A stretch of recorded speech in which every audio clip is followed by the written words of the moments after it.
Today, we're going to be reviewing the DC Multiverse Supergirl from the James Gunn universe from McFarlane.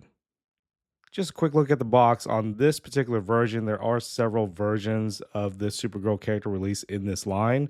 I was debating between them at the store. I saw one with the jacket, which I thought was pretty cool. But what made me decide to go against that is that because she has a jacket, she doesn't have the cape. And I figured if I'm going to have one Supergirl, it needs to be the more iconic Supergirl. So she's got to have the cape. And then there's another one that comes with crypto, but I already have crypto from the Superman figure. So I went with this one. And also, I like the face sculpts a little bit better on this version here. So on the front of the box, we've got at the bottom Supergirl movie logo. And again, at the top here, on the side, just her name. On the back, picture, but it's kind of like a comic book rendering of the live action actress. She's holding a sword, so we'll see what that's about in the movie. And on the side here, just again, her label and her logo, and nothing remarkable, just a barcode there. Here is Supergirl right out of the package. Pretty minimal on this version. You've got the figure itself here, obviously, and then you have one interchangeable face. And then you also have a couple of extra hands. One's going to be an open palm hand, and the other is going to be a pointed finger hand. And then she's got a relaxed hand here and a fist here. So although they only have 4 total hands, I do like the fact that there's variety as far as each hand. In other words, you don't have just 2 fists or 2 open hands. But you have each piece being a unique hand pose. So that's pretty nice. It's interesting that McFarlane's doing these extra face sculpts without the hair. I guess they're expecting you to just change the hair piece with the face sculpts every time you want to change the facial expression, which I think is kind of weird. It's almost as if they figured out last minute that they could save money by not giving you an extra hair piece and just giving you an extra face. But that way you have the option to change the face. But they get to save the money on providing everyone with another hairpiece. I think that was a mistake here because you can see from the other versions of the figure that the hairpiece has variations. So it would have been nice if they just gave us a whole head with a variant hairpiece that looks different as well, in addition to the different face sculpt. But, they didn't have to include an extra face, so I'll give them credit for doing that to begin with. Let's look at the figure. The likeness is something that I want to talk about because Millie Adcock is actually, she has kind of a distinctive face. Her facial features are not, I guess, your traditional superhero woman's face. I think her personality is amazing, but she doesn't quite look like your stereotypical superhero. She has a very distinctive face, and I think they tried to translate that well, but her features are just kind of different. Her eyes are a little bit beadier, her eyebrows are a little bit lighter and faint, and she's got a certain form and shape to her mouth. So it looks a little different than what we're probably used to in a superhero figure, but knowing what Millie Adcock looks like and paying attention to her previous work in House of the Dragon, I do think they did a good job capturing her likeness. So I don't have a whole lot of complaints about that. I mean, paint work can always be better on McFarlane figures. This one's actually not too bad, though, to be honest. The eyes, eyebrow, lipstick paint, it's not too bad. Okay, overall design. I mean, I loved the appearance of her at the end of the Superman movie where they revealed she's got a pretty classic Supergirl costume, and it looks a lot like a female version of the Superman suit in that James Gunn movie. The logo is consistent, the color is consistent, so that was a nice choice for design. Okay, the other thing is this is a soft plastic cape, which we've talked about in other videos. This one's actually not as bad. It's thinner, and it does have a lot of flexibility to it. And on top of that, it actually has a nice texture here as well. It's not just a flat material. And actually, if you move her head, oh, that's really nice. It's actually a sculpted S logo instead of just painted on there. So it's got kind of a 3D feel to it. That's really nice. I like that touch. And it's a shame that her hair is going to be covering it most of the time. But Nice to know that they've incorporated that. Okay, paint job. This one doesn't require a whole lot of paint because the costume design is on the bright side. It is on the cartoony side. So as far as like needing to detail it further, I don't actually see a need to fill in any details unless somebody wants to go over these textured lines throughout the costume to add a different shade of blue. I don't think it's as necessary here, so I'm happy with the paint. Articulation. So her head, let's see, goes down pretty far actually, and then going back a decent amount considering the hair is kind of preventing us from doing that. Side to side, again, the hair is really restricting the movements here, but otherwise not too bad. Shoulders, same deal. She does have the extra shoulder strip here, but on a smaller frame figure like this, it really doesn't do too much, as you can see. She's got the bicep swivels, of course, and also double elbow joint. And then the wrist spins around, but also has a hinge. So that's all fine.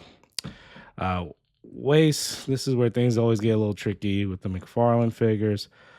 Doesn't go down too much at all. Back goes back a lot further in comparison to the forward motion. She does have the waist swivel as well. Okay, so the skirt's gonna be tricky. This is the same material, I believe, as the cape, which is quite thick when you have the ruffling here. So I think it's going to restrict the movement, but let's see. Okay, so she can kick sideways pretty high, but that's only because there's a slit right here to allow you to go past the sculpted skirt. Frontwards motion, yep, that's not going to be very, very good there. That's going to be pretty restrictive. They could have gone with a cloth cape or perhaps an even thinner plastic material, but they went with thicker material, and it's causing some mobility issues here. Legs, double knee joint. We've got the ankle joint. We do not have a toe joint on this, which I'm okay with. I think toe joints are optional. I don't care to use that too much when I'm posing my figures. Here she's got a high heel, so kind of makes sense that it's not broken up and it's one smooth piece. Okay, so that's it for articulation. Overall, not too bad. Pretty consistent with the other Mcfarlane figures we've seen as far as articulation goes. Let's swap out some parts and see how she looks. All right, I'll go ahead and do this on video here. So let's pop her head off, put that down, and then the hair piece. I'm not really sure how to do this.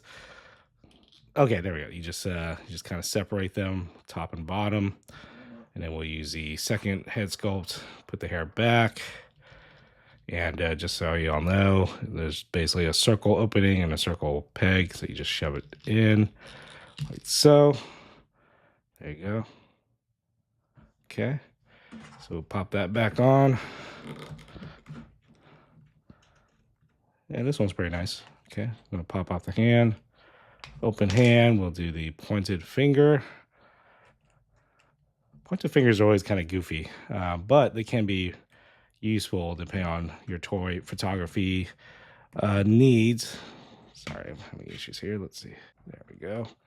Okay, got the pointed finger. Up to the sky. Hey, you. Look at me. I mean, depending on what you want to do. We'll take off the fist here, and we'll add the open palm. Open palm's nice and casual. She's waving or just flying pose, whatever you want to do. That's pretty much it as far as swappable parts.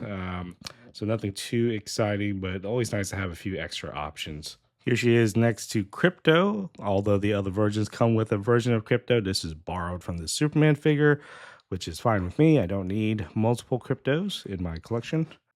Here she is next to her cousin Kal-El, Superman.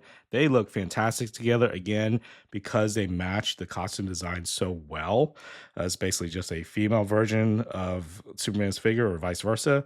And I think they look phenomenal together. The paint matches, with the exception of the gold highlights on Supergirl's belt and boots. But other than that, it's essentially one to one comparison as far as the same design. Although I will note that the cape difference bothers me a little bit. You've got the nice cloth cape with the bendable wire on Superman, but you got the soft plastic on Supergirl instead. It would have been cool if they matched that up and gave them both cloth capes. And here's a comparison of the Zack Snyder Supergirl as she appeared in the Flash movie. And yes, it is from a different universe where Michael Keaton's Batman operates. So it's not the Supergirl from the main Zack Snyder universe.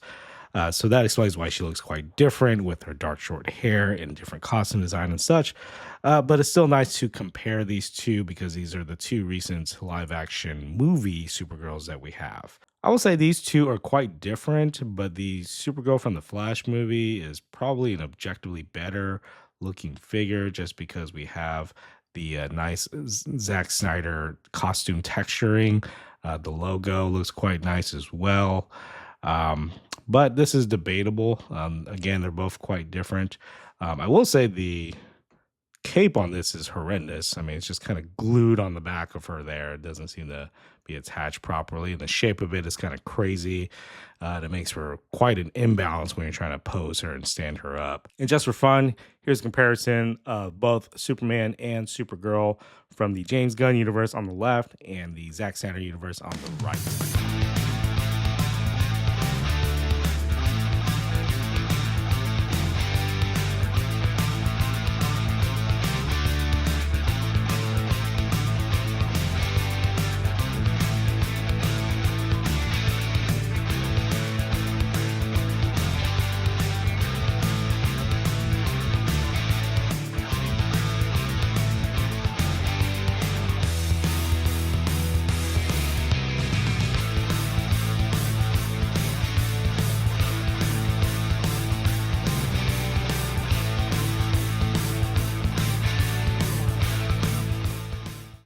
Overall, I'm very happy with this figure. It's a nice rendition of Supergirl and a nice rendering of Millie Adcock as Supergirl.